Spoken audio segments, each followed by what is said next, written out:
panel regards the role of multinational businesses. And speakers on this panel are going to focus on the important role that large businesses can play in combating human trafficking and modern slavery. And I'll tell you, I have a particular interest in all the panels, but this one in the world of higher education is interesting for us because Broward College recently received a grant for $24.5 million from the Department of Labor. And that grant is going to be used to start a supply chain management program that's going to impact not only Broward College, not only Florida, but it's going to be a program that's licensed to other higher education institutions around the country. And there's a lot of talk in this community about the supply chain opportunities. There's a lot of talk about the expansion of the ports and the expansion of the Panama Canal. So we know that this is going to have a tremendous impact on us in this country economically. But there's an ethical aspect to it as well that I hope we talk a little bit about today, particularly as it relates to multinational businesses. Our moderator today is going to be Emil Marrow. And Mr. Marrow is the director of the International Corporate Accountability Roundtable, or ICAR, pronounced ICAR, a coalition of leading human rights development, labor, and environmental organizations working to ensure businesses respect human rights in their global operations.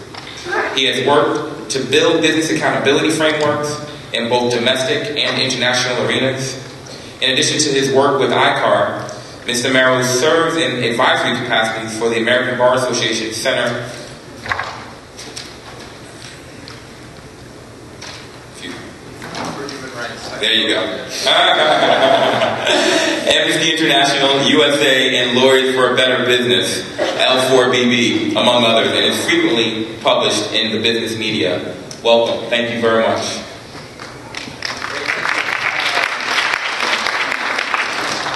This microphone's a dead battery, so I'm going to get up there. Okay, go for it.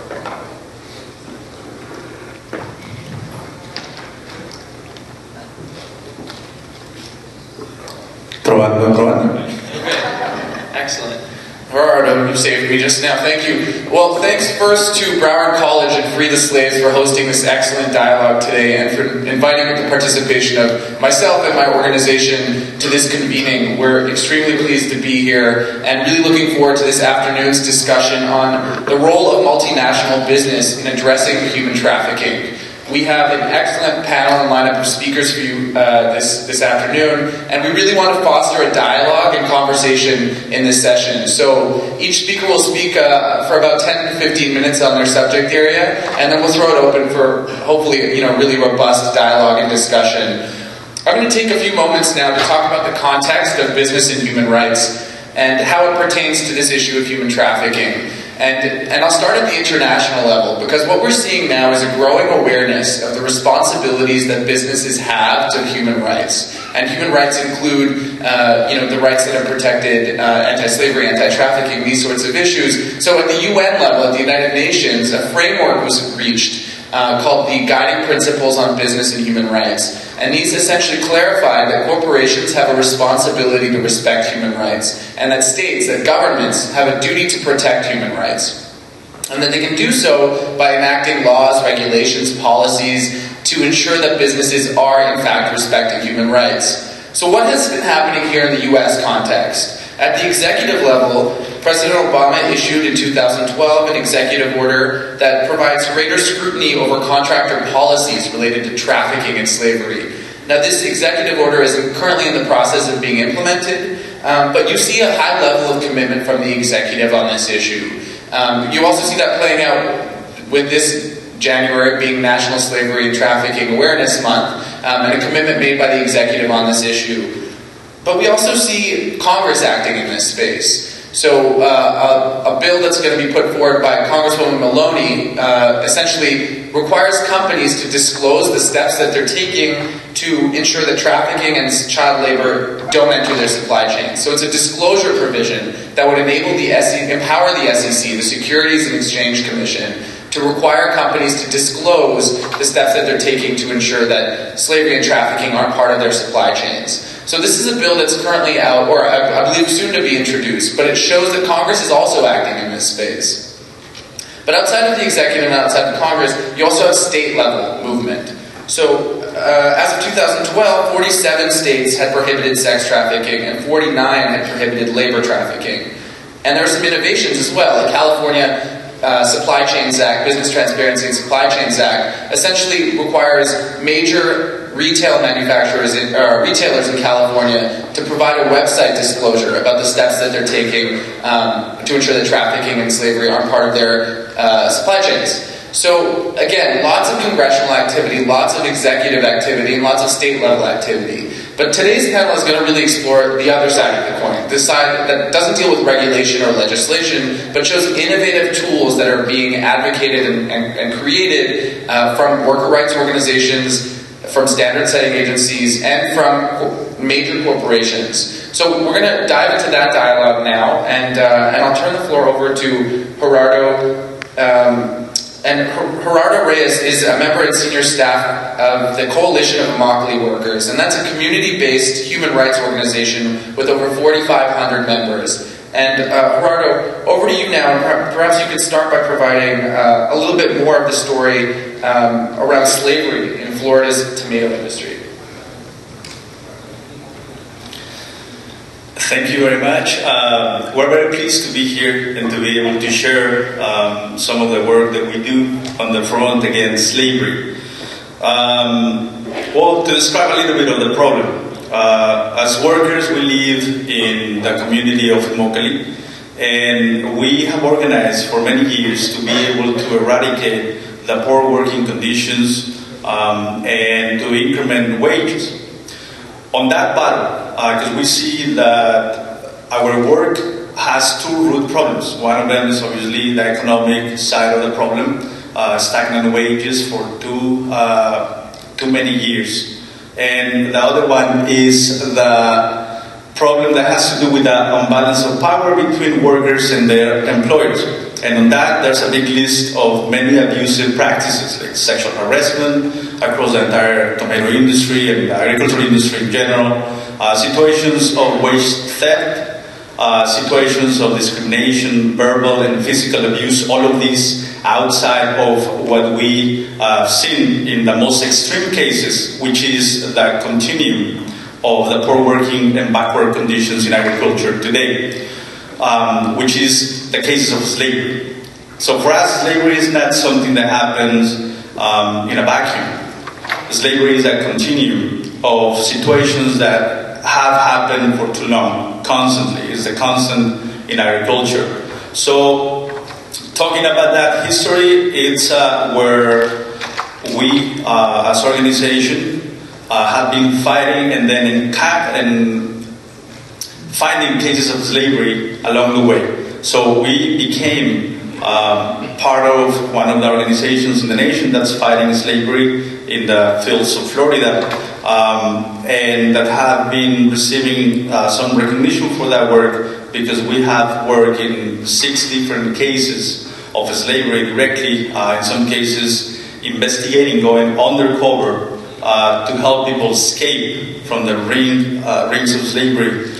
In some cases, in all the cases we have worked with the Department of Justice and the FBI, and all of these cases that I mentioned, in total there are 7 that have been prosecuted. In all of them we have participated in bringing those cases to justice, working sometimes with local agencies, local authorities. We have worked with many people along the way to be able to tackle the problems. I came into the Coalition of Immokalee Workers, into this work, because when I was working in the tomato industry, our boss didn't pay us. Then a whole group of workers went to work in the orange groves. There we met with a group of guys that were part of the second case of slavery the coalition brought to justice, which was the Cuello case that was resolved in 1999. Since then, until now, I have become part of the coalition, working in some other cases. As I mentioned, sometimes we have to go undercover. That means that we go to work inside these operations to get evidence for the FBI. And there's nothing romantic about it. There's nothing, it's a great risk that we take to be able to gather the necessary evidence to bring those cases to justice. So another example that I can give is the case of the Ramos case, U.S. versus Ramos, that was basically brought to justice in 2004. In that case that happened in Lake Placid, there were over 700 workers, and that's just to give you an idea of the scope of the cases that we are talking about. Workers escaped. When those guys were arrested, it was found that they had an arsenal in their houses, and they had workers living under a climate of fear and intimidation. Every worker in all of these cases is threatened to be killed, and sometimes the threat extends to the family also back home. Many times a debt is imposed on top of them, an exaggerated amount of money that you are supposed to pay all of a sudden whenever you are transported from one state to the next, under the promise that you will have a job and you will have a steady income. You end up becoming a person who's been enslaved and the threat to be killed. There's coercion involved. There are situations of extreme violence where in some cases a worker is brutally beaten in front of everybody else to make an example. So the U.S. versus Ramos is just one example of a big case that happened. But there's another case that basically kills that idea. When we talk about slavery, we talk with many groups, and a question that has been the constant when talking about it is, are the workers undocumented? And that question is a question that sometimes comes from a good place in the heart, just trying to understand why this happened, but sometimes it comes with the intent of justifying what the problem is. So the next case that I'm going to mention is just to put some light on that, right? Because this case, U.S. versus Ronald Evans, that was prosecuted in 2007, involved workers who were basically recruited in homeless shelters, African American workers that were recruited in Miami, then in Tampa, and also in New Orleans. So they were brought to Palatka, near Jacksonville, North Florida, to work on this potato farm. And they were working, being watched 24/7. The perimeter in the house where they were staying was fenced and then barbed wire on top. And there were several people basically watching around with machetes and guns if anybody wanted to escape. Their shoes were taken off. And then this family basically imposed a market of drugs, alcohol, and tobacco. So they were constantly in debt. They were taken under the promise that they would have a job, that they would have a roof on their faces, on their heads, on top of their heads, and that they would be receiving a nice payment of $70. Many people that were recruited were trying to get out and start over, like start to rent their own place, and they saw this as a very promising job, and they end up being enslaved. Great. Okay. Thanks for that, Gerardo. Can you tell us a little bit more about the type of work that the coalition itself does? You mentioned some of the investigative work, but what about some of the work of organizing and the other tools that you all bring to the work that you do? Well, in talking about the work we do, I could encapsulate that in one word: education. Education is key in the struggle to eliminate slavery. And when I talk about education, I can talk about different moments in which we interact with the world, not just in Immokalee, but in Immokalee, for example, we have community meetings every week, and sometimes we have special meetings once a month to talk about strategy, to talk about slavery, to talk about what to do whenever you found information about somebody being held in these conditions. We also talk about it in the radio. We do visits to do research in Florida, in Immokalee, but also we travel up north. We form a cooperative of watermelons, so we work in the fields. We go and we interact with workers in Georgia, North Carolina, Maryland, Missouri. And on those interactions, we get to see some of the conditions in which people live and some of the situations that could mean that down the road a case of slavery could happen there. We hear a lot of stories. So that's constant at the community level. Then we also educate consumers in presentations like this, as I mentioned before, about how slavery in agriculture comes to exist and how we can all work together to eliminate it.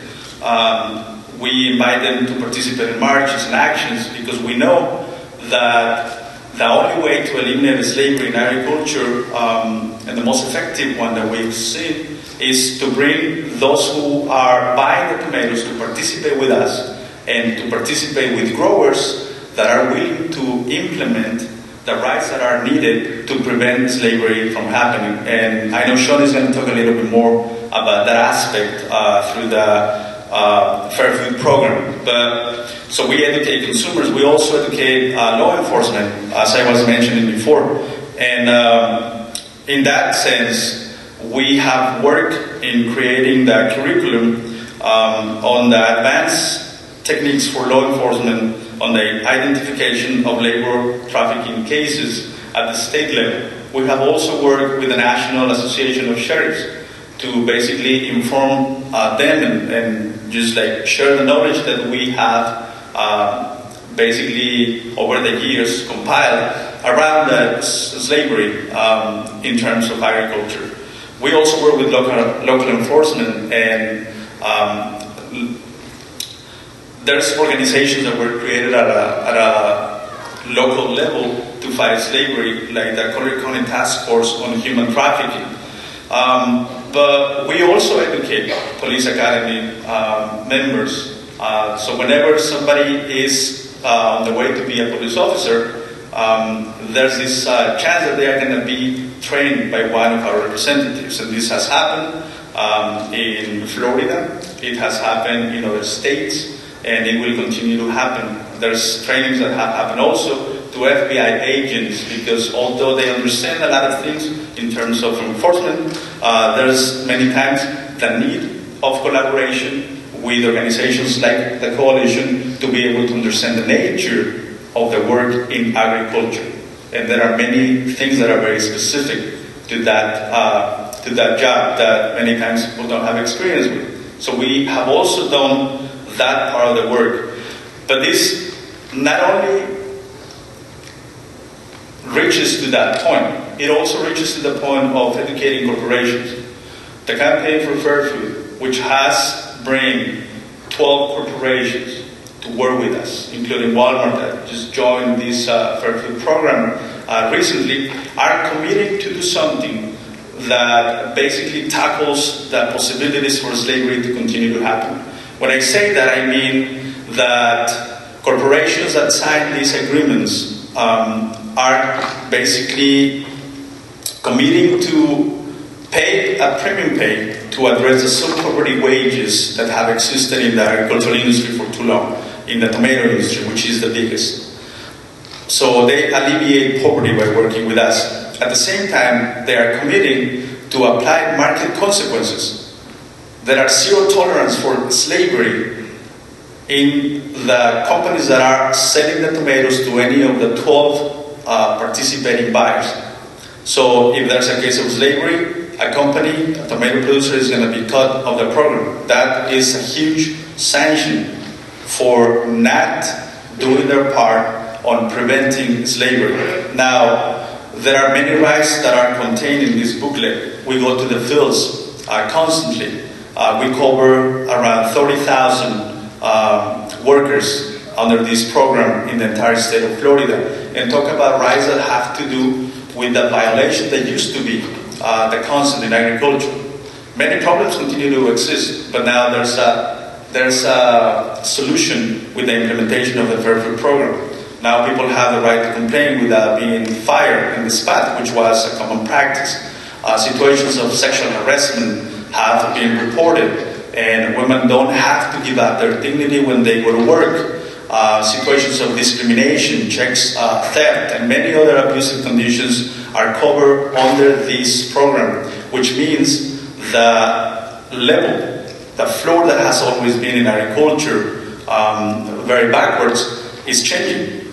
Now the rights of workers are protected. We are elevating the floor, and with that, there is a prevention of situations of slavery to happen because workers have a voice. There's 30,000 monitors in the fields, 30,000 eyes to the system that can complain, and that helps us to identify all of the bad actors and uproot them from the system so that they don't can continue to do these kinds of things. And that also helps us to identify if there's somebody who's trying to bring workers and is threatening them and is trying to what I'm trying to say with this program, it's much more difficult to any person who's trying to enslave workers to enter into the labor force, which is basically something huge. So we're going to continue to work on this, and we're going to continue to bring more corporations as part of the work that we have. And this work has received the recognition from the State Department. Somebody from our organization received the Trafficking in Persons award, which is basically given to persons that are considered heroes on the fight against slavery. There's been several recognitions given to the coalition from the White House. I know Sean is going to mention a little bit on that. And just recently, the Roosevelt Institute gave a recognition for the fight to basically eliminate the conditions that makes it possible for slavery to exist. So, I don't know, that's part of what I wanted to share. Yeah, thanks so much for that, Gerardo. I'm going to take moderator's liberty of asking you a follow-up question now. But before I do that, I really want to commend the audience and this crowd to look into the work that CIW is doing. If you don't know of it already, it is incredibly innovative. And it's incredibly powerful because, as Gerardo says here, they're raising the floor and they're doing it from workers' voices and movement themselves. So it's not an imposition from sort of a congressional office. This is a worker-led movement that is literally shifting an industry.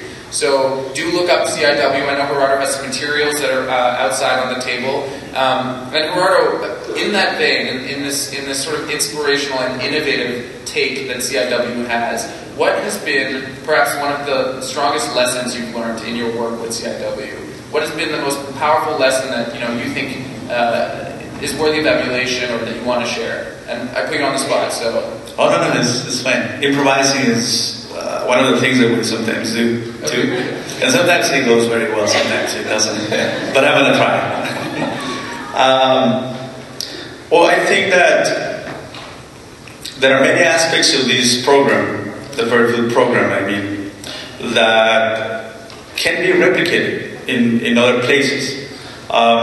It is, to give you a sense of what I mean in terms of what it takes to do what we have done here, in that specific example of the tomatoes in Florida. Some of the elements of the Fair Food program include, obviously, the participation of the community in the center. Overseeing what's going on in the fields, reporting after we go to the fields and give sessions of education with this booklet. Also, the Fair Food Standards Council, which Sean is going to talk more about it, but it's in essence a third-party organization charged with receiving complaints from the workers after they receive education and charged with monitoring the implementation of the program in the different farms, but also auditing for compliance those farms and the participating corporations. So that's another aspect of this. And also the corporations themselves. They need to be active participants.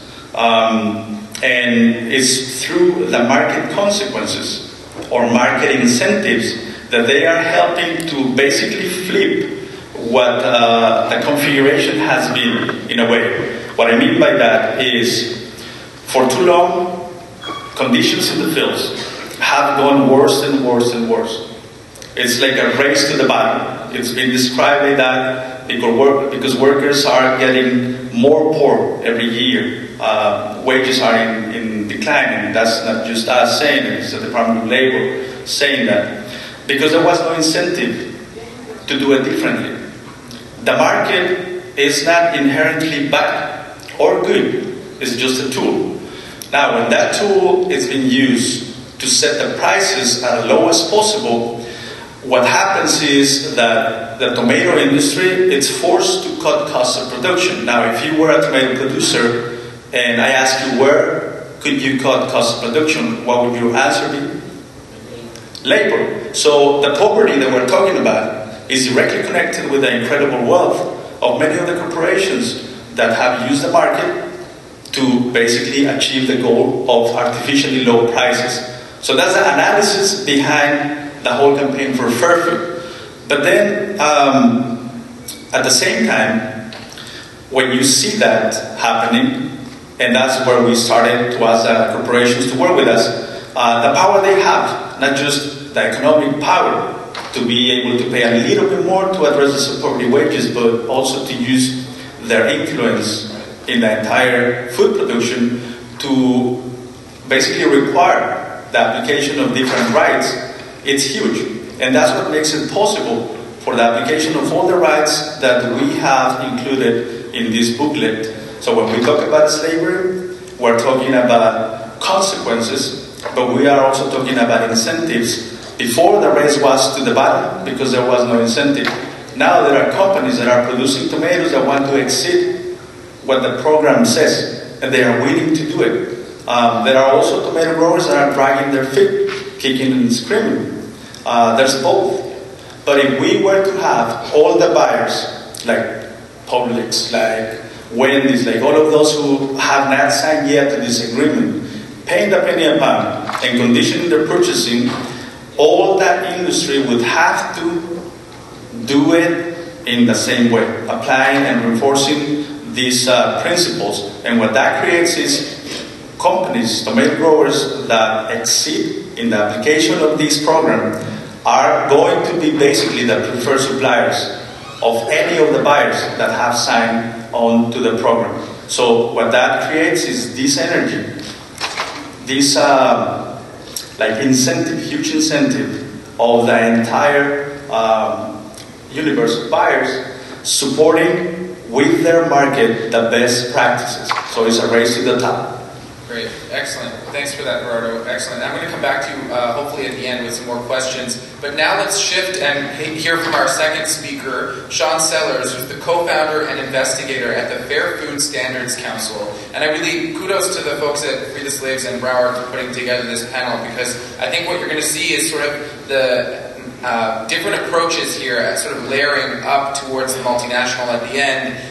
So we have, Gerardo came in with a really interesting take for the workers' rights, and we're going to hear Sean now talk about the work that he's doing with the Fair Food Standards Council. Now, Sean, you've been working with tomato growing companies and also major buyers of tomatoes, including the fast food companies, and most recently a huge new agreement with Walmart. And congratulations on that. What is the Fair Food Standards Council? Tell us more about what you do and how you've been able to bring this problem of forced labor in tomatoes to the attention of these big brand names. Sure, and thanks to the event organizers for having us today. At the outset, I would just say to take Gerardo and I's remarks as two halves of a whole. He's talking about how the program was built and the CIW's anti-slavery work. At the Fair Food Standards Council, we take up with the implementation and monitoring of that program. And I would also say that we have the benefit and really the privilege today of being here talking about something that's not just theoretical, a hypothesis of how this could all work, but we actually now have 3 years of a track record under the belt of the Fair Food program. So we're speaking from a basis of facts, a basis of evidence, and we'll have more on that in just a moment. So the Fair Food Standards Council is an independent organization that implements, monitors, and enforces the Fair Food Program, which is what Gerardo was describing. Specifically, we monitor compliance with the CIW's Fair Food agreements with participating buyers or the brands such as McDonald's, Subway, Walmart, Whole Foods, etc. There's now 12 participating buyers. And the agreements with participating growers, who are the tomato suppliers for these large brands. So what do these agreements mean? Buyers have two principal obligations under the Fair Food Program. First, they have to pay a small premium, in our case a penny per pound or slightly above that, on the tomatoes they buy to help improve farm workers' sub-poverty wages. This money gets passed through the supply chain through normal financial channels and is passed on by participating growers to their workers. Second, buyers have to agree, as Gerardo described, to condition their tomato purchases on compliance with the Code of Conduct. So they will only buy tomatoes from Florida growers who are in good standing with the Fair Food Code of Conduct. And these are the market incentives and market consequences that drive supplier compliance. And it's ultimately the work of the FFSC to determine if they've implemented the Code of Conduct satisfactorily or not. Growers, for their part, under the Fair Food Program, have to agree to pass along the penny per pound bonus to their workers, and it comes as a line item on their regular paychecks. And they have to agree to implement the Fair Food Code of Conduct, which, as we described, is an enforceable set of human rights-based standards that are designed to concretely improve working conditions for farm workers. And if you've ever studied human rights, the idea that human rights can actually be enforceable should be very exciting, because that's not something that often happens. That was a laugh line there. I guess there's no human rights scholars in the crowd. All right. So what are some of these rights here? First of all, zero tolerance for forced labor, violence, sexual harassment with physical contact. If that happens, the grower can be immediately out of the program. It requires growers to directly hire workers onto their company payrolls, which eliminates the use of subcontractors that's been prevalent for decades in the industry. It requires, as Gerardo described, worker-to-worker education, both on company time and company premises, conducted by the CIW, as well as the distribution at the point of hire for workers of a Know Your Rights booklet, which Gerardo brought an example of. And additionally, all workers also see a video that explains that booklet, which is a way of reaching low literate workers. The Code of Conduct requires the use of time clocks in the field, so there's a verifiable record of workers' hours. Might sound blasé in 2013, but this is revolutionary still in an agricultural context. The formation of health and safety committees, which gives workers a structured voice in their work environment. Job-specific reforms, such as the provision of shade in the fields. It gets hot in Florida, even in the harvest months of January and February, but especially on April, May, into June. And most importantly, perhaps, the creation of a complaint mechanism with strict protections against retaliation. But we know that rights on paper, whether federal law, international charter, or corporate codes of conduct, do not always neatly and automatically translate into reality. So ultimately, the value of the Fair Food Program stems both from the standards that have been outlined in the Fair Food Code of Conduct, as well as the multi-layered approach to monitoring and enforcing compliance with those standards. Prior to the Fair Food Program, no governmental or non-governmental entity has had sufficient resources or political will to undertake anything but sporadic enforcement of labor standards in U.S. agriculture. The Fair Food Program therefore represents a qualitative leap forward. The Fair Food Standards Council right now, we have a staff of 10 people monitoring just the Florida tomato industry. And not by way of bragging, but that dwarfs the political resources that are available to organizations such as the State Department of Labor, U.S. DOL, Wage and Hour. I mean, there's just not enough enforcers to get out there and cover not only the Florida tomato industry, but every other industry that they're responsible for monitoring for. So if you think of it just in terms of the sheer resources that are being devoted to monitoring compliance with those standards, it's really unprecedented. And because of that, because of both the advanced standards and the rigorous enforcement of those standards, we feel that this is the most comprehensive, verifiable, and sustainable social responsibility program in U.S. agriculture today. The Fair Food Standards Council, which was created with the sole purpose of monitoring the Fair Food Program, is the only organization of its kind in the country. We're solely focused on the Fair Food Program.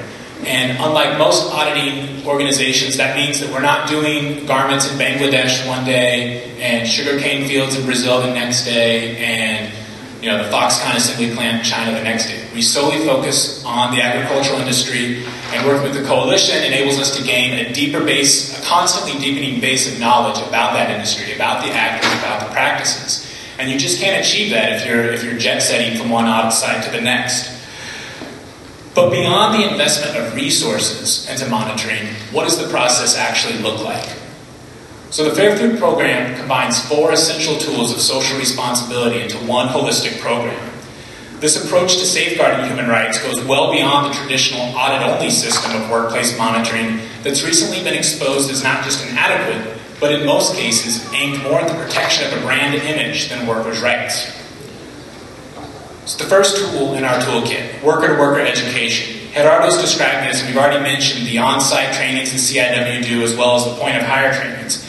And this is essential so that workers are educated about their rights, but they're also provided access to mechanisms for redress. So when the CIW comes, they tell workers about their code of conduct, but they also give workers the 1-800 complaint line number, which we'll talk about in a second. But this process of actively educating and involving workers in the monitoring of the program is what enables us to go from just 10 people at the Fair Food Standards Council monitoring compliance to 30,000 people monitoring compliance. And this is a key point, as Gerardo said, workers themselves have to be actively at the front lines of the enforcement of these standards. You can't do it any other way. The complaint line, the second tool in our toolkit. So when workers encounter a potential code violation, the Fair Food Program provides them with protected access with very strict zero-tolerance consequences for retaliation to a fast, effective, and proven complaint process. The complaint procedure is essential for managing risks before they become bigger problems. The toll-free complaint line is answered by a bilingual investigator from the Fair Food Standards Council. That's 24 hours a day, 7 days a week. You never get an answering machine. You never get an automated message. It's always a live person with knowledge about the industry and knowledge about the program, which is also very different from most complaint hotline services out there. Complaints are investigated and resolved by the Standards Council quickly, normally in collaboration with participating growers. Of the 400 cases that we've worked over the past 2.5 years, I think only 3 have actually required formal decisions, which means that the vast majority of these are remarkably resolved in collaboration with the grower. And these growers are buying into the concept of risk prevention. Whenever possible, complaint resolutions also include an educational component, which consists of meetings with the relevant supervisors and crews so that workers can see complaints are heard and responded to without retaliation, and supervisor conduct can be effectively modified. All of this information goes into our database, so again, we're compiling a constantly expanding amount of information about the industry, bad actors, bad practices, good practices. The third tool in our toolkit, and please don't go to sleep when I say this word, audits. Yeah, before I did this, it would put me to sleep too, but it's actually really exciting in this context. And because workers may not be aware of every problem that exists on a farm or necessarily trust the complaint system, audits are a necessary complement to a complaint procedure. Our audit process includes interviews conducted with very large percentages of the workers, usually over half of a company's workforce, which is well over the traditional auditing sample sizes for interviews. Our interviews take place both on-site in the fields as workers are working, as well as off-site at worker housing, on the buses to and from the fields, and at morning pickup spots. We will interview all levels of management, from field-level supervisors to senior staff, so we'll also review company policies and logs to assess code implementation. Our auditing also includes a detailed review of the company's payroll records, so that we're able to ensure workers are being properly compensated, that the timekeeping systems I mentioned earlier have been implemented, and that minimum wage is being respected at the least. We also verify that the penny per pound bonus that both Gerardo and I mentioned is being passed through correctly on the paycheck. Following the conclusion of an audit, a corrective action plan is generated that identifies areas of risk and noncompliance for the grower and outlines a detailed roadmap for achieving compliance. That then becomes the basis for the next audit cycle. So it just is a continuous loop there. And remarkably, at the request of some growers, we've actually assisted in drafting model company policies for them, which have been adopted. We also regularly train supervisors at tomato growing operations across the state of Florida on policies related to the Fair Food Program. The fourth tool in the toolkit, enforcement through market consequences. As Gerardo mentioned, for any of this to actually work, it needs teeth. So growers who fail to comply with the code lose business. Those market consequences are built into the program through the CIW's Fair Food Agreement with participating buyers. To ensure that this is happening, the Fair Food Standards Council reviews monthly supply chain records to ensure participating buyers are only sourcing from growers in good standing. And that's what upholds the market incentives that then drive grower compliance. So I'd like to close with just a brief rundown of some of our achievements to date over the past 2.5 years. So the Fair Food Program expanded from a 5-grower pilot in the 2010-2011 season to encompass over 90% of the Florida tomato industry by November 2011. So we're now in our 2.5 season. We'll soon be completing our 3rd season. At least 30,000 workers directly benefit from the Fair Food Program, that is, they work at participating growers. But given the high rate of turnover that still exists in the agricultural industry, the number of workers that benefit on an annual basis from the program is actually much higher as workers come into the industry and leave the industry. Remarkable progress towards compliance has been achieved over the past 2.5 years, and for those of you who are interested, we recently published our first annual report, which includes a detailed breakdown of areas of compliance as well as the areas where there's still work to be done. This is available on our website, and I also brought a couple of copies in case there's anybody interested. And just to conclude, 2 last things. Over $11 million in Fair Food Premium have been paid by participating buyers to improve workers' wages. And last but not least, for this context, just a reminder that 10 years ago, the Justice Department labeled the industry as ground zero for modern-day slavery. Ground zero for modern-day slavery in the United States. But remarkably, in 3 seasons under the Fair Food Program, there have been no cases of slavery uncovered in participating growers' operations. This caused... Thank you. As a result, the President's Advisory Council on Faith-Based and Neighborhood Partnerships singled out the Fair Food Program as one of the, quote, most successful and innovative programs, end quote, in the world today to uncover and prevent modern-day slavery. The Fair Food Program is now setting the gold standard for prevention of forced labor in U.S. agriculture. Excellent. Thanks so much for that, Sean. You can see from those achievements that this relatively young program has been able to really sort of set a precedent and a precedent upon which to build in this sector. Sean, I'm going to come to you with a couple questions now, unscripted a bit. But help me, walk me through why this industry in particular is so important to get right. Why? I mean, you talked about the Justice Department labeling it as ground zero, but how big is the market size of the tomato industry? And another question I have for you is, and how are you getting companies on board? And is that a challenge, or are you finding companies more receptive to this initiative? That's a good question. For those of you who live in Florida, you probably have a decent sense of the tomato industry here is very, very large. It's a $650 million annual industry. At any given time, there's 30,000 people working for it. Not only that, but the growers that are based here in Florida often have operations up the East Coast and in California. So in some ways, the Florida tomato industry is actually the seat of the national tomato industry, although California obviously has some large growers as well. It has historically, agriculture in general has been historically excluded from most labor protections, including the National Labor Relations Act.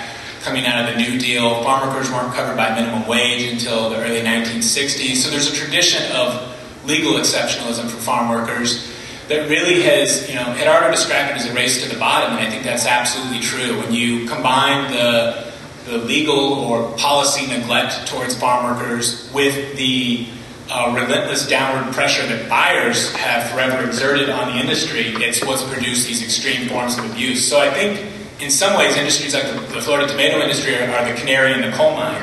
And if you can turn an industry like that around and create the concrete changes we're in the process of creating, have the producers themselves, the growers themselves, buy into the idea that human rights are good for business, that risk prevention is good for business, that transparency is good for business, then it can really be done anywhere. At least in a U.S. context, and potentially with lessons for international applications as well. To the second question, or how do buyers come into this program? Gerardo talked at length about the campaign for fair food, and for buyers 1 through 11 that joined the program, it was directly as a result of the campaign, to greater or lesser extent, but Taco Bell, it took a 4-year national boycott to get them to join. I would hardly say that's coming as a willing participant, but eventually they came. Fast forward from when that agreement was signed in March of 2005 to January of 2013, and it's difficult to believe, but the largest retailer in the history of the planet, Walmart, joined this program without the CIW ever having to pick up a picket sign. And that's not, they've done their due diligence. They know that's not because this is a program that just stamps their supply chain okay and then they can move on. I mean, there's actual heavy lifting involved in this program, but it's really the track record of the past 2.5 years under the Fair Food Program, as well as the CIW's unparalleled credibility in the anti-slavery realm, and now in the realm of corporate social responsibility, that brings legitimacy to the program. And so what's really interesting is that now we're at a point where the program itself, the success of the program is the motor for its own expansion. And that's a tremendously exciting place to be. That said, as Gerardo mentioned, there are still holdouts, so I don't want to oversell that point. And Gerardo could talk more at length about Publix, the big holdout here in the state of Florida, as well as Wendy's nationally. But the fact that Walmart came voluntarily and has agreed to not only the program as it exists, but to help expand it out of state and into other crops besides tomatoes is really quite phenomenal. Okay, great. Sean, one last question to you, and I threw a curveball at Gerardo by asking him what lessons he felt were worthy of sharing. What does success look like for the Standards Council, Sean? And let's talk success in the next 5 years, short term. That is putting me on the spot. I would say, I would say at this point in the next 5 years, it's completely realistic that the Fair Food Program will encompass the majority of the tomato industry in the eastern United States. It will also have started to spread out into other crops, at least here in Florida, if not out of state as well. I mean, the inevitable momentum and logic of all of this is one of expansion. That said, it has to be done in a way that preserves the integrity of the model. And so that when workers get that Know Your Rights and Responsibilities booklet, the protections that it guarantees have to be real. And at the moment that they become anything other than that, then that means we've gone too far too fast. So we're well aware of the problems that exist in other crops and the problems that exist in tomatoes outside of Florida. And if it were as easy as just waving a magic wand to address all of that overnight, we would do it. But there's no real substitute just for the careful, tenacious work that has to take place. Having said that, this is coming to the point where expansion is very much on the horizon. Okay, excellent. Thanks so much, Sean. So now, Ed, these questions are going to get tougher as I'm going along. Well, I figured the bonus round's worth a lot. Yes, sure. That's I'm points. looking for big Yeah, dollars here. Exactly. Okay, so let me introduce our final speaker of this afternoon, Ed Potter. Ed is the Director of Human Rights and Worker Rights, I believe, at Coca-Cola. I had a Coca-Cola just before I came in here, so feeling energetic because of that, so thanks for that. But Ed, you're not here to talk to us about your products. You're here to talk to us about the good work that you do, or the work that you do on these issues. And we heard from an earlier panel a reference to forced labor in the sugar sector of Brazil. So what first motivated Coca-Cola to take more steps to address the risk of forced labor in your supply chain? Well, I'm going to give a simplistic answer and then I'll give a longer answer. Okay. Coca-Cola hired me in 2005. That's what motivated me. But let me explain that. I have over 35 years of experience with corporate supply chains, primarily as outside legal counsel, and I was hired in 2005 to build from scratch end-to-end a human workplace rights governance system for the business. And one of the strongly held views that I had, that there's probably 36 examples I could give you, is that every company on the face of the earth has some kind of forced labor or migrant labor in their supply chain. It's just they haven't looked for it hard enough, frankly. So from the very beginning, there's been a focus on this issue. But I also should mention that Atlanta is a hub for trafficking labor, especially in the sex trade. And the Coca-Cola company itself is invested in helping mostly women get amnesty in the United States. So 3 or 4 times a year, I actually represent one of these women in that context. So the issue in particular of forced labor and trafficking labor is very much an issue of not only my heart, but the heart of the company, simply because of where the company is headquartered. On top of that, one part of my job is being responsible for, dare I utter the word, the auditing regime for social compliance in our business system. And we conduct about 2,500 audits every year. When I came, it was about 200 audits. Now it's about 2,500 audits. And it's very targeted based on region of country and issue and those kinds of things. But fairly early on, we uncovered an issue of forced labor in the Middle East, where some of our Middle East bottlers were holding the passports of the migrant labor.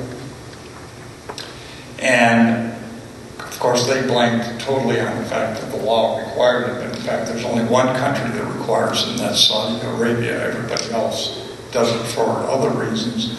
And we were able to work through that issue. We then had another audit in Southeast Asia where we found that there was an issue with the payment of recruiting fees and the payment of transportation costs for migrant labor. So these two exemplars, these two particular audits have really flagged the issue. And then lastly, I would say that we listen to NGOs and we pay attention to social media. Some of you may be aware that a couple of years ago, a UK-based NGO put a very nice 10-minute video on YouTube that dealt with the plight of North African migrant labor picking oranges in southern Italy. No mention of the Coca-Cola company, except on their website. They said Coca-Cola and others abuse the rights of migrant labor. But to relate it to the first panel that we had today, I spent 3 weeks in southern Italy trying to find out who the employer was of these particular individuals. There were 10 different supply points of these oranges to the orange processor, which, by the way, wasn't making juice, but was doing Fanta concentrate. And only one of the 10 actually knew their supply chain. So we immediately audited all the levels of their supply chain, but then we audited all the other ones to find out what their supply chain was. And it turns out that nobody actually employs these migrant laborers because they're all done through third-party recruiting firms. A few are legal, a few more are illegal, and the rest are controlled by the mafioso. So this is the complexity of this issue. But any company that has a supply chain, whether it's in the agricultural area or any other area, is going to find that this issue exists, and you are hugely motivated to address the issue. Interesting. Yeah, and a couple follow-up questions for you. So on the specific, I need to get this in here because it's in my script. It's in the script, you got to do it. And I told the organizers I'd read the script very carefully. Has Coca-Cola signed the National Pact to eradicate slavery and labor in Brazil? And has this been useful to your efforts there? And then I'm going to add my own personal question to this. Sure. So you're talking about this incredibly complex supply chain. Coca-Cola, perhaps you can detail a little bit what a typical supply chain looks like in Coca-Cola. And then we're also talking about a number of human rights, slavery and trafficking being one of the ones that Coca-Cola detects for. I know of the good work that you've done in addressing investment in Burma and the Burma reporting requirements and Coca-Cola's report there. So how do you, sitting there at Coca-Cola, think about the complexity of both the supply chain, the number of rights implications, And how do you think of perhaps partners or allies outside of, let's say, the corporate space that you can link up with to help you unpack the complexities there? How big's the prize? This prize just went up. Okay, well, first of all, you're absolutely right that this issue of forced labor and human trafficking is not looked at in isolation. So, as part of our implementation of the guiding principles on business and human rights, actually we did it before they were finalized. We did a end-to-end value chain analysis from raw materials to end use to identify all of our potential human rights impacts. Not to say that we knew that we had the impact or not, but the ones that we could imagine. And we came up with a list of 90. I mean, we're a big business. We're in 207 countries. We have a workforce, counting our franchise bottlers, of over 700,000 people, which puts us in the top 5 of all employers on the face of the earth. Our supply chain is complex because if you just think about any commodity you want to think about, but let's think about cane sugar. Cane sugar, you just can't go to one plantation and get all the cane sugar. You could have a plantation. That's actually the easy part if you've got a plantation. Or slightly less easy, but still pretty easy, is that you have a cooperative that pulls everybody together. But the vast amount of the cane sugar supply chain are hundreds of thousands, if not millions, of small landholders. And that's a challenge. So you have to start with the big and work down to the small. That's the only way you can do it. It's the same kind of thing Gerardo was talking about in terms of awareness raising. That's what we do. That's why I participate in programs like this. Is I build my own awareness, and hopefully I build the awareness of other folks. But this is a journey that, at the end of the day, never truly ends there. I probably forgot parts D, E, and F of your question. Okay, I'll go to part M of the question, which dealt with. So let's talk about some of the unlikely allies that you could bring in to help solve those problems. I know you have a really innovative program with Oxfam. Yeah.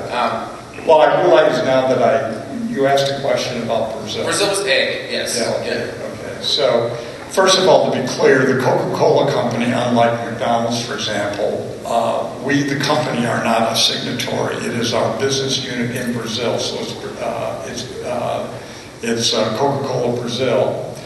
But the value of this is really just a part of the overall strategy. But what it did in Brazil is it hugely raised the awareness that there was a potential problem in many aspects of the supply chain in Brazil. And so what we do on a regular basis, quarterly, is that we look at our supply chain and we integrate it with the dirty list that was mentioned in an earlier panel. And if they are a supplier and they're on the dirty list, they are no longer our supplier. We don't even bother to try to rehabilitate them or anything. They're gone. They're out of there. So from my perspective, frankly, if every country on the face of the earth in the kind of high quality way Brazil has done it, came up with dirty lists in this area, it would be hugely helpful to companies. And I think most companies would actually follow it because it's a third-party validator. We work with a lot of external stakeholders. We're unusual in the United States in the sense that we have a global relationship with the International Union of Food Workers. I've had a long-time relationship with Human Rights Watch. And I've had a long-time relationship with Chris Jochnick at Oxfam. And Oxfam, as part of their Behind the Brands campaign, Their second round was to focus on the issue of land grabbing. They focused on us and Pepsi and a big sugar buyer in the UK. This campaign on their part actually fit in with something that we were already going to do. We had already planned to do baseline studies in all of the TVPRA countries for cane sugar for child and forced labor. And so part of what Oxen was asking for is we want a baseline study in your top 20 cane sugar producing countries. And so what we've done is we've integrated these two lists. It's now 28 countries. We have a 2020 strategy to complete all of these baseline studies and have in place strategies to mitigate the human rights impact to the extent that we find it. So rather than looking at the Oxfam campaign as a threat, we saw it as an opportunity, frankly. And if we were producing tomato juice, I would be coming to you and saying, how can we work with both of you to address that, because it's an opportunity. And it's one less set of audits I don't have to conduct. Yeah. Okay, I see that. So a couple last questions to you, Ed, and then we're gonna hear from a respondent before we go to hopefully lots of question and answer. But I do get the impression that folks are nearing perhaps the end of their days. But let's tee up those questions, because we're coming to you in the next 10 minutes. So Ed, two quick questions. First, can you tell me more about the Global Business Coalition Against Human Trafficking? What is this, and how does it unite businesses on this issue? Well, ironically, the Global Business Coalition Against Human Trafficking was formed on the very day that Obama announced his trafficking executive order. It was really as much a coincidence as anything else, but they were both at the Clinton Global Initiative. We've had very honestly, we've had a very slow startup. There are 12 founding companies in a diverse set of industries, and that actually is problem number one, because every company has a different trafficking problem. If you are Delta Airlines, you have a certain kind of trafficking problem.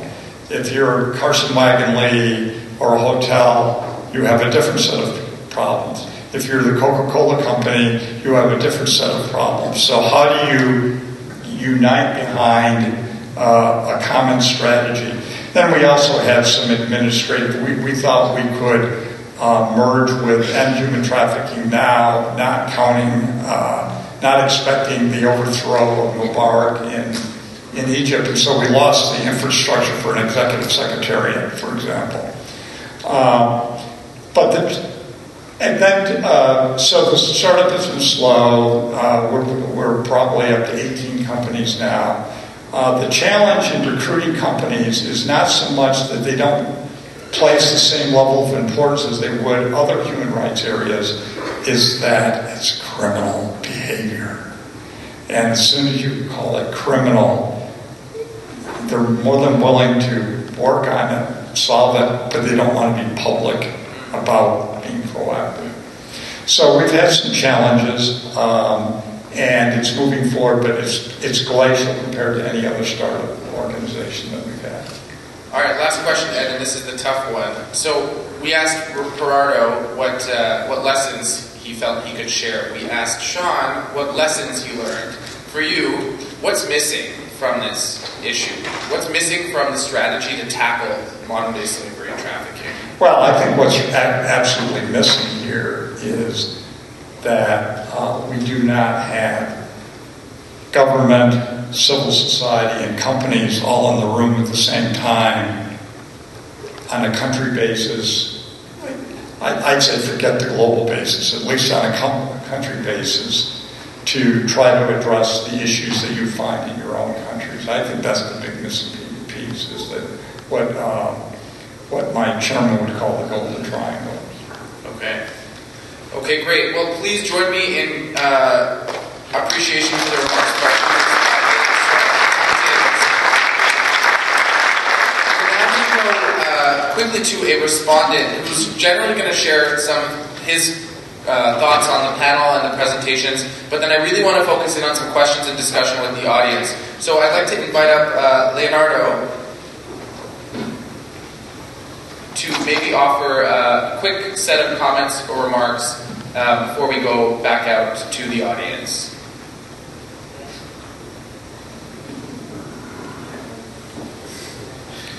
Hello. Sorry, I think that everybody's tired about me, but I'm again here. I was wondering what kind of comment could make, because of course that the experience of Immokalee Fair Food, and we follow the experience of Coca-Cola from Brazil too, and I believe that there are a lot of inspiration here for our work in Brazil too, and the work in whole Latin America. I would like to know about you all, because in Brazil, the public labor inspection is very strong. Is very, very strong. And what's happening? Of course, we don't have fair food so strong in Brazil. We hope that you come to develop more progress there. But we have sometimes private auditors hired by companies that want to keep clean their supply chain, testifying that, oh, okay, it's okay, your supply chain, it's no problem. And 1 week or 2 weeks later came the labor inspection from the Minister of Labor, and testify there is slave labor here. And this is a kind of it's a punch in the credibility of some private auditors in Brazil. And it's interesting because companies put so much money on these private auditors, and at the end, these private auditors are denied by the public power. Then I would like to hear from you all a comment about this kind of there is for one hand this public enforcement, and the other hand the work of private companies on this, and how there is a balance, or we have to put more hope on labor inspection, or we will have to fix it or rebuild the private audits. Okay, I'm just gonna actually thank you very much for that comment. Because we've been dominating the discussion thus far, I'm going to throw it open for questions. We'll come back to that, so save your responses. We now want to hear from you, so I'm going to actually get up and move around a bit. So if you have a question or comment, I think you can approach a microphone. The mic's over here. And please come on down in the back as well if there are questions, comments. This is the time. We have a distinguished group of panelists. Ask them anything you've been dying to ask all day. Get that question out on the floor.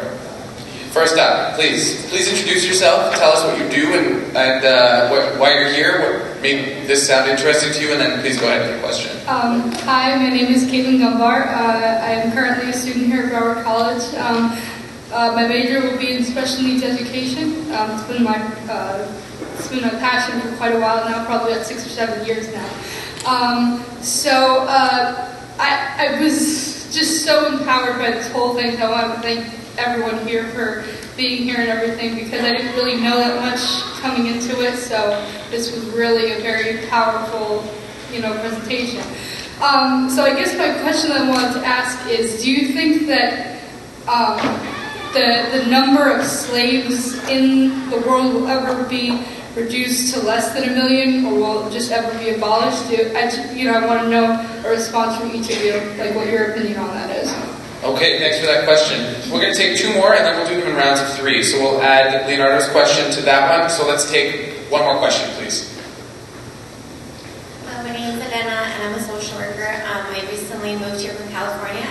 So my question is for Gerardo. I'm sure that you've heard of, the farm workers movement in California that Cesar Chavez led in the 60s and 70s, and all of that he accomplished with unionizing the farm workers. in order to make sure that they themselves are empowered to see that the labor laws are implemented in their own working conditions. I know I heard that you guys work with corporations, but are you working with the workers specifically so that they themselves can have that voice? And second part to that is, do you have any collaboration with other organizations that have started this movement, that have a long-standing history with that? Okay, great, thank you. So, do you all feel like we can take two more? Will you be able to remember all that? Okay, let's take two more. So come on up. Did they say no? Did you say no? Okay, well let's take those questions then. So first, Leonardo, your question about auditing. Whoever wants to jump in there. Let me jump in on that because I think it relates as much to Coca-Cola or any other company that's doing auditing. First of all, I think that to the extent that there's a difference between what the government finds and the auditors finds, I think the private audit firms have to get over it simply because if you think about what an audit is, it's a point in time. You show up, you audit on the conditions that you see that day. Maybe there's, depending on the size of the facility, maybe it's 2 auditors or 4 auditors. And it's a document review and interviews are random. So it's quite possible that you could miss something as part of that audit. Also, you have to keep in mind that what is a company auditing system anyways? All it is it's mainly in place to supplement what otherwise should be national labor inspection systems. That companies wouldn't be doing it if enough resources were devoted in each and every country in which we got supply chain. If those were adequate, we wouldn't be doing auditing, but they're not adequate, so we have to supplement that. In terms of whether the glass is half full or half empty, I'm a glass half full guy. So I would say it's going to accelerate in the decline of the number of people in slave labor. Great, thanks, Ed. Sean? 2 quick points on the auditing question. We perhaps have a different experience with that. Before the Fair Food Program was established, the CIW was on the receiving end of audits being used to deflect the campaign. We've done audits in the fields. There's no problems there. There was one high-profile example of an audit report that came out the same day that workers were escaping from being locked inside a box truck where they'd been for 2.5 years, beaten, chained, knifed, forced to pick tomatoes day after day. So the auditing thing is tricky. We view them as a snapshot. You want it to be as good of a picture as it can be, like he was saying. But that's also why we have a very robust ongoing complaint procedure, because that's the video camera. That's what enables, it's a worker-driven complaint process. So if the auditors miss it on one day, that's not your one chance to hit it. And second, on the issue of public enforcement versus private auditing, I'm fully in support of more rigorous enforcement, the expansion of labor rights in this country and more rigorous enforcement of those labor rights. In the absence of that, I do think it's important to point out the Fair Food Program goes beyond a legal baseline. So we establish protections that actually don't exist in law and are able to enforce those protections. So that's currently been a valuable strategy for us. So Sean, how about the first question from the floor, which was glass half full, glass half empty? Are we going to see slavery decline? What's your reading? I think it's unclear. I'm not going to sit here and blow smoke. It depends. It depends what we all do. Okay. All right, Gerardo. What I would say to this is that on the question of auditing, we have to also pose the question of who is the creator of the auditing, first and foremost. And that's not to say that there are no good intentions in the part of corporations in the world today. It's possible, but if you think about that in a general way, those efforts are created to clean images, not necessarily to eliminate or to basically establish human rights to protect workers in the supply chains. You have to ask that because for us, that's a question that comes to mind when trying to explain why the worker participation is crucial. I mentioned earlier that in this effort, the Fair Food program means that the community of Immokalee is involved, is at the center. It's basically after receiving the sessions of education, and the workers themselves become the monitors that bring the problems forward. The workers themselves help in the creation of all of the ideas around the program, including the need for a third party to exist, to be able to be an open channel for workers to complain and then to bring resolution to their specific problems within the industry.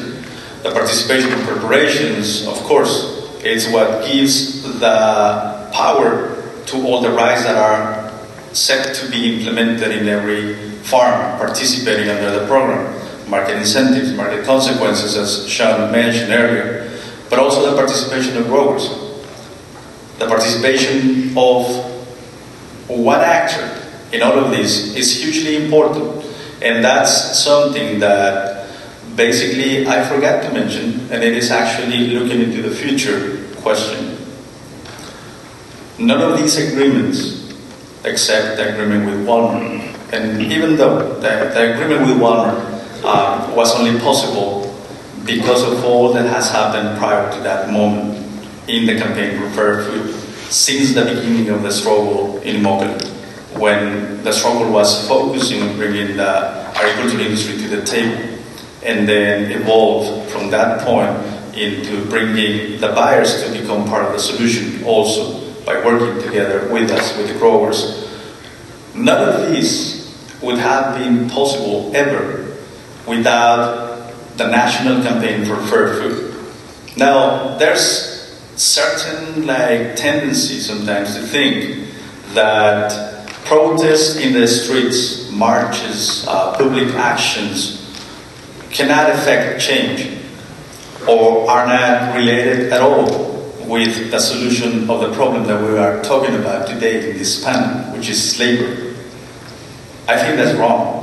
And I think as long as we can continue to perceive that as separate things going on, the problem is going to continue to happen. We see it clearly today. There's farms that are proactive with the program because there's corporations willing to cut purchases if necessary, or using their power to support those farms that have the best practices, making it harder and harder for the bad players to come inside the tomato industry bringing workers under conditions of slavery. And that is only possible because of you, people that come to the streets to work with us, to be able to create a public pressure incentive that's necessary for corporations to do it with us. So, right, as long as it cannot be as effective if the workers are not part of the solution, answering in part the question. Workers were the creators of all of these. All the elements are necessary. None of them by themselves are enough to solve this problem. And you have to also take into consideration who the architect. If you think about all of the moving pieces, think about them as a watch. All the pieces are moving in perfect synchrony with each other. The community, the FFSC, corporations, grower, and consumers. All of them are working in perfect synchrony to be able to move the whole program forward. That's like a faraway view of what we're talking about here. But you also have to take into consideration who the maker of that watch is, and that's us, that's the community. Thanks for that. So we have two more questions. Again, from the floor, please come on up to the microphone. Quick introduction about who you are, why you're here, and your question is. Okay, my name is Joy. I'm a student at the University of Florida. I'm here because I'm going to start an internship soon about human trafficking. And my question is for it's more for global concerns, is that what is your role, if any, regarding securing a fair minimum wage? Because we're talking about slave labor, and that some slave workers are still getting paid but are in a cycle of debt bondage. So, but if a person works 40 hours a day and receives less than $1, is that, how does that really count as not being slavery? So if just your thoughts on ensuring minimum wage law. Great, thank you for that. Next up, please. Good afternoon. I'm Carmen Morris with the Sanctuary of Moses. We've been working for approximately 10 years to combat child trafficking and slavery in Benin, West Africa. Benin, of course, being Haiti's ancestral home. And I'm here because this issue is near and dear to my heart of human trafficking. I want to commend Broward College, Free the Slaves, and everybody else who has invested their time and effort into this, because it's so critical to increase awareness and expose the situation. What stands out in my mind from this panel, or one of the things that I'd like to ask, is from the gentleman at Coca-Cola. He talked about the golden triangle when you asked him about what was the missing piece. And I'd like to hear his opinion about what might be the remedy to that. Thank you. Great question, yeah. Last but not least. Thank you. I wanted to congratulate, first of all, the panelists on the incredible successes that they've had with each program. My question is regarding the Fair Food Standards. How were the standards developed, the 4 tiers, 4 tools? Were they based on other codes of conduct, and if so, which ones? Thank you. Okay, that's going to shut down the question period, unless we have anybody that wants to offer one last question. Okay, so to our panelists, perhaps what we can do is combine responses with a quick closing observation. So take any of those questions that you feel you're appropriate to address. And perhaps, Ed, we can start with you and work our way backwards. Okay, so the 2 questions I'll take on. First, the issue on the Golden Triangle. I don't think I have what the answer is to it, but I'll use this as an illustration of what I think is possible. One of the issues that we have, and it won't surprise anyone, is that we have the issue of child labor in the harvest of cane sugar. And we've had since 2008 what we call a global local strategy on addressing that issue. And that issue involves the Golden Triangle. In other words, it involves stakeholders on the ground, it involves the government, it involves the sugar industry, it involves us.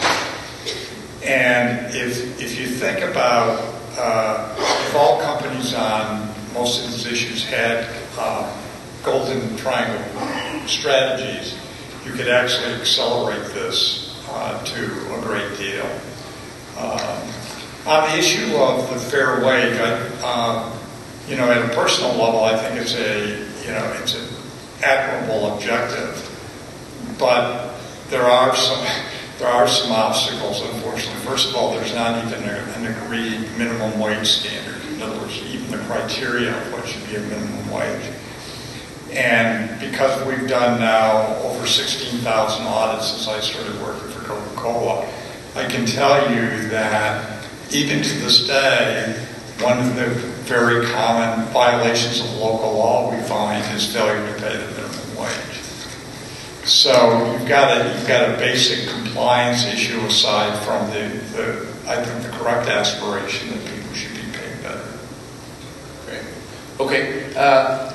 Maybe Sean, you can address the technical audit questions about what standards did you learn from? How did this get developed? Yeah, momentary blank. Thank you.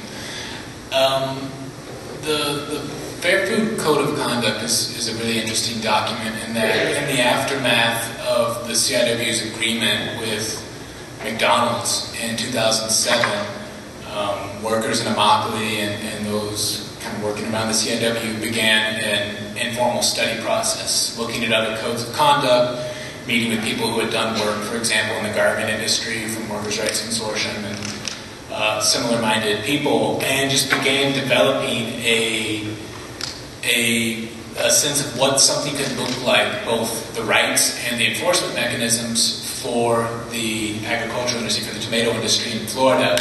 That then was honed both in negotiations with participating buyers in the ensuing years, as well as in a constant feedback loop with participating growers once the Fair Food Program became operationalized. The CIW and some of the larger growers are part of a working group that meets monthly, and so the Code of Conduct itself is only about a 2-page document. Since then, a nearly 50-page guidance manual has been developed, which is really the roadmap for day-to-day compliance. So it's been an evolution, workers leading the process and dialogue with consumers across the country through the Campaign for Fair Food, in negotiation with participating buyers as the Fair Food agreements were being negotiated and signed, and then finally at the implementation level with the process and the participating growers. So certainly other codes were studied, other industries were looked at, but this also had its own unique origin story. Great. Okay, Gerardo, over to you. A couple minutes on some of the questions. Very good. I'll try to be brief. Sometimes I get really excited when answering questions. But really quick on the minimum wage violations, how we see that these could work in other places in the world. In our specific case, we didn't talk much about it. That doesn't mean that we are not including solutions for it.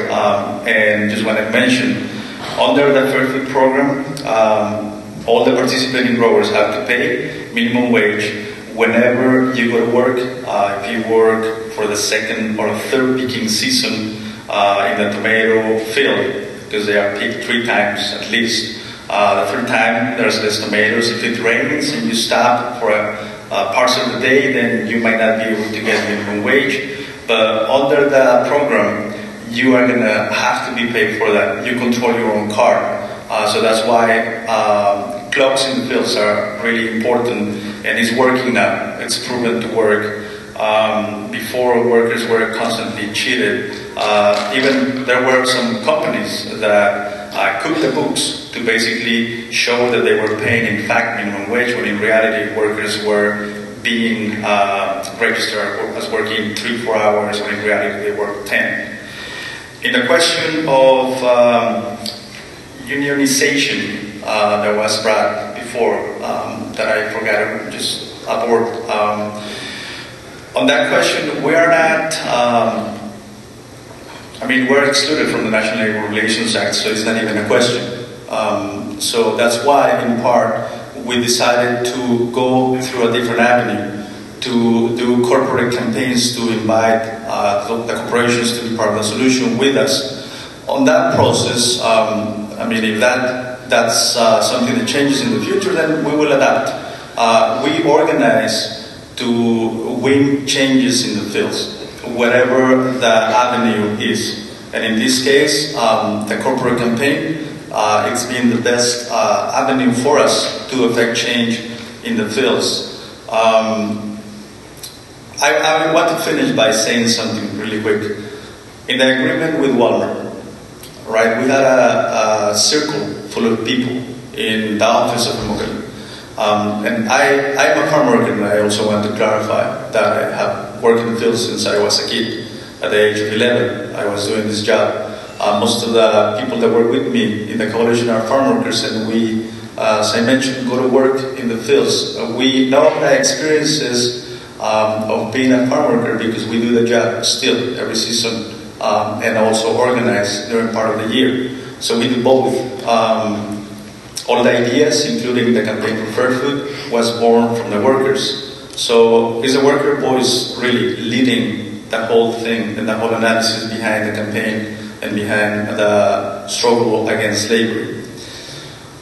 Traveling in time, 40 years ago, when we were thinking only about the idea of bringing the buyers to be part of the solution, if anybody was to come to me and tell me, in 14 years, you're going to be sitting in a circle with representatives of the United Nations that came to be part of the ceremony where we signed this agreement with Walmart.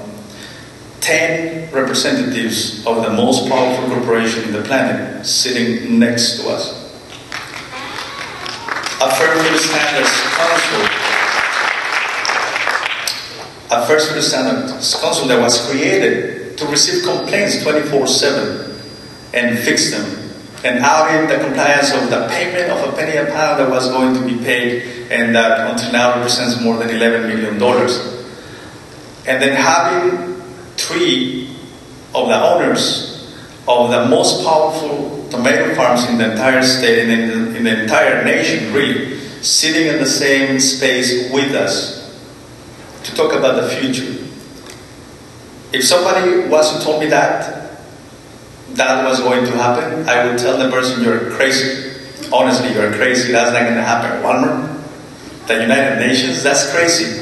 And I want to close by saying, no dream is impossible. When we put our dreams on the table and we act to be able to achieve those dreams, when we learn the language, and we had to learn the language of corporations. I have sit across tables full of different executives of different corporations that have signed with us the process of negotiation. As a farm worker, that's impossible to imagine in the fields. But I have had the privilege to be able to be in those moments. We as workers have created systems and mechanisms to tackle the problems that we as workers identify and want to eliminate from the entire industry. So that's just to say that many times when you hear about farm workers, you think about this idea, and I hear a lot in different debates about different topics. We are unskilled labor. That's how people refer to us many times. We are the voiceless. We need somebody to speak for us. We are those who need somebody to come and craft the ideas that we must follow. And that's insulting. We come to work in the fields with a lot of knowledge from where we come from. We're not stupid people. We're people with ideas and dreams. And as proven by the creation of the whole movement that started in Immokalee many years ago, we are also architects. We don't just dream, we create. And we need allies. We're not asking people to help us. We're not asking people to feel pity about us. We're asking people to dream with us and march with us. Thank you.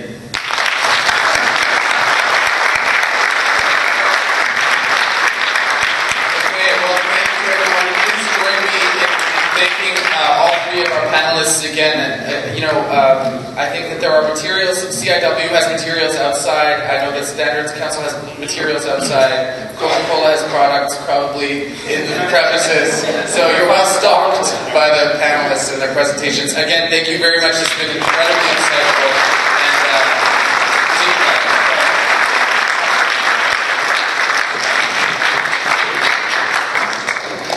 Thank you, ma'am. That was wonderful. I want to make sure Maurice, please come up to the stage.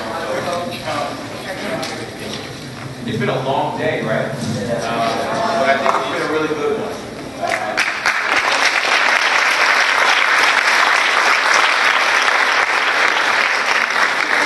We have this incredible panel with the other two, and I cannot help but get chills when I think about how there are, thank goodness, people who are spending their lives trying to end slavery around the world, and hopefully we'll have far more people who are interested in doing that. But one of the things that we all came here for, as we talked about, was to raise awareness. We have a lot of allies, a lot of partners who are helping us do that. And if you learned something new today, when you clap, if you learned something new.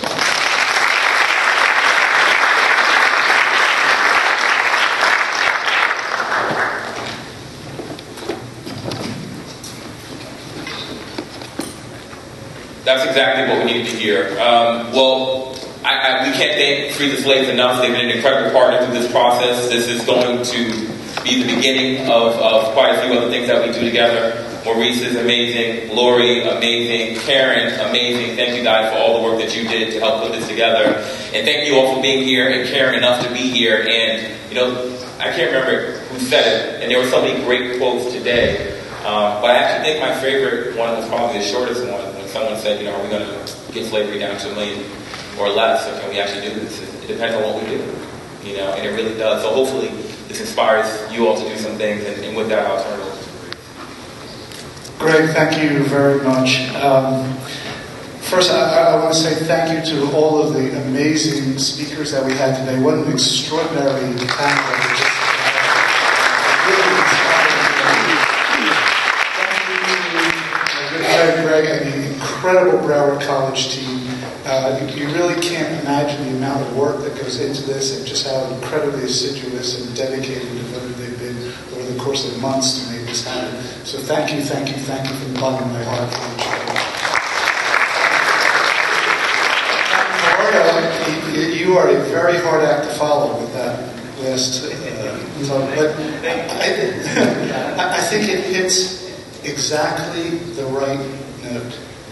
You know, I spent much of my career actually in the public health field.